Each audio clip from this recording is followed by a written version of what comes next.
Welcome, folks. It's Jason with JBBASports. It is what day is it? Thursday? No, it's Wednesday. It's Wednesday. Uh, a little shout out to my buddy UN. I think I said it right. UN 3620, 3420. I think that's the spot. We got some guys out there out there on the internet. I found out a couple guys are betting our picks, so hopefully they're gonna go well. Month of June just started. Don't For those of you that are new, don't base my record on today's bets, because today was a rough go around. I think we went 3-5. We almost went 4-4.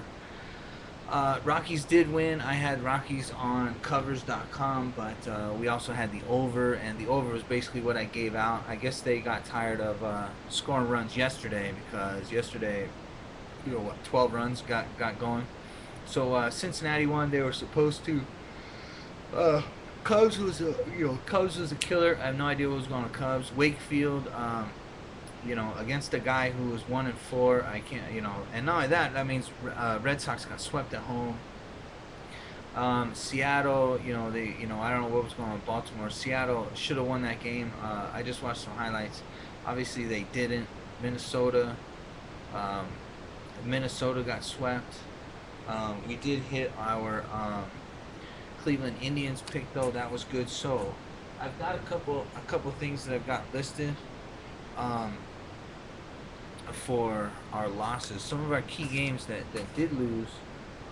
Let's say the Chicago Cubs. We are going to pick up on the Chicago Cubs. They're going to be at home. They're going to be on the road to St. Louis on Friday. Cubs are getting a day's rest. St. Louis is not, obviously, because they're staying at home. Cubs are traveling. The only other team is going to be the Red Sox. We're going to like the Red Sox a lot. If you have the choice to choose between the two, the Cubs at St. Louis or Red Sox at home, the Red Sox are going to be at home against the Oakland A's, and the A's just got swept by the Yankees. They're looking their run average is looking really bad. They haven't been able to score, and the one thing that has happened to the Red Sox have been able to score lately. Um, Even though today they only scored 4 runs, normally they're scoring a whole lot more. So let's get on to tomorrow's picks. We've only got two that are repeat bets from today. Number one is going to be the Seattle Mariners. Remember, we were betting on Baltimore Orioles the first two games. Game three, we switched and we went to Baltimore Orioles. Went to Seattle Mariners. That turned out to be a bad move, but in a way, it has also turned out to be a really, really good move, because Baltimore is off on Thursday, and they are at home against Toronto on Friday, whereas Seattle is going to continue to play. Um, we got the best matchup I think we possibly can have, which is Seattle at home against Tampa Bay Rays.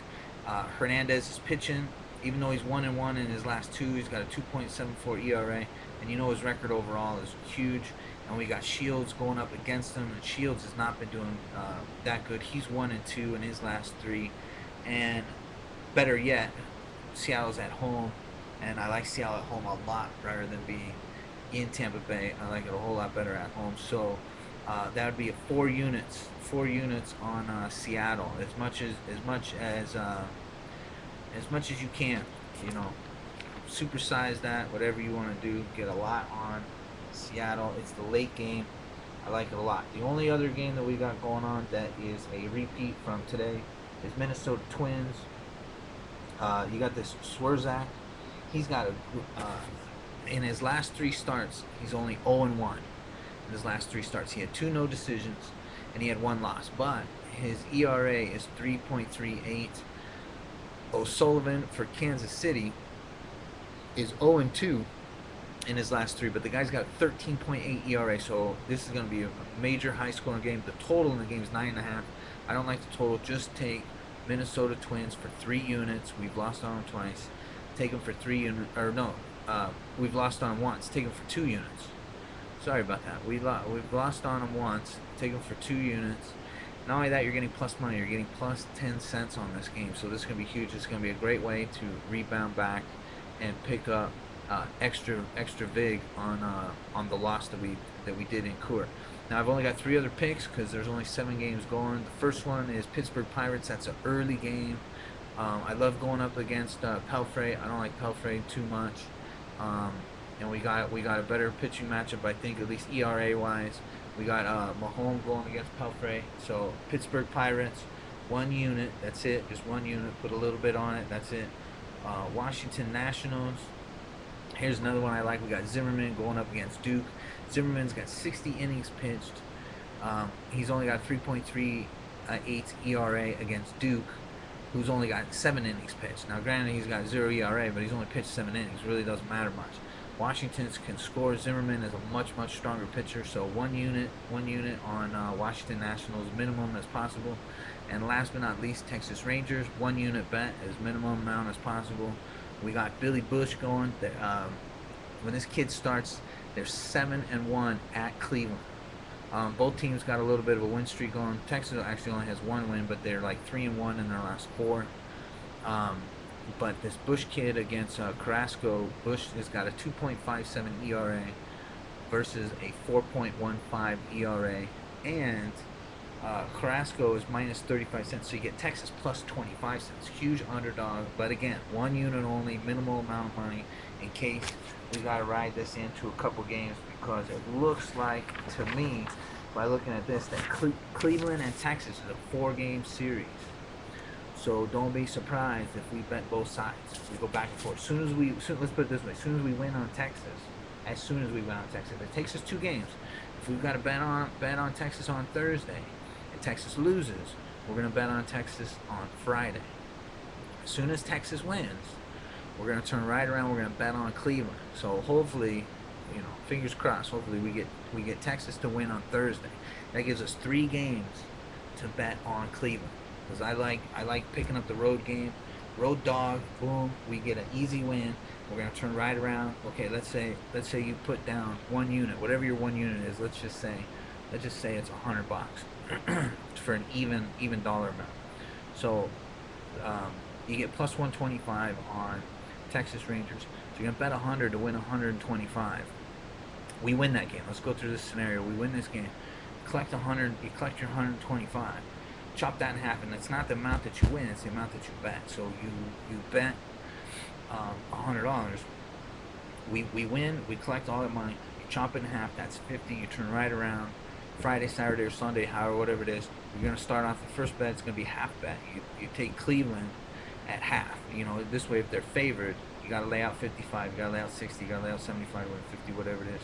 You take Cleveland for half as much. This way, if it does lose on, let's say on a Friday, you can double up. You can go to 120, 140, whatever it is, to win 100 on Saturday. But Cleveland will win. They're not going to get a 4-game sweep, trust me. So then when that hits, you've collected 125 from Texas, and you've collected $50 from Cleveland. So you've gotten $175. You've made 2 bets out of a single series, and that's really the way to go. So, like I said, bet as minimal as possible game 1 on Texas. So your 1-unit bets: Pirates, Washington Nationals, Texas Rangers.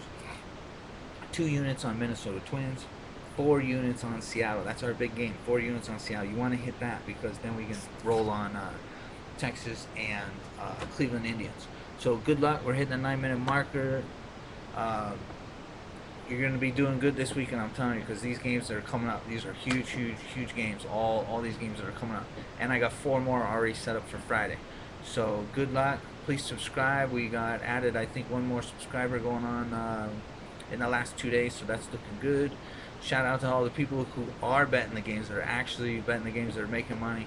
By the way, also, we did hit Vancouver today. They only won 1-0, but it doesn't matter. Vancouver was almost a 2-1 favorite. They hit. A little update real quick for NBA. The Heat are favored by 4.5 again. I do like it, but I suggest you stay off of it. What I really like even more is the fact that the Heat did hold Kidd and Chandler to under 9 points, each of them. Under 10 points. Each of them only had 9 points. I don't think that can happen twice. I think whether they like to or not, they're going to have to open it up a little bit. They're going to have to score. which means we have to score. They're going to be running, which means if they're running, that means going to be the Dallas Mavericks going to be out of position by a little bit. That means Heat can score. I like the over 187, and I'm sorry, it's 186. 186. I like the over 186. Good luck. I'll see you tomorrow.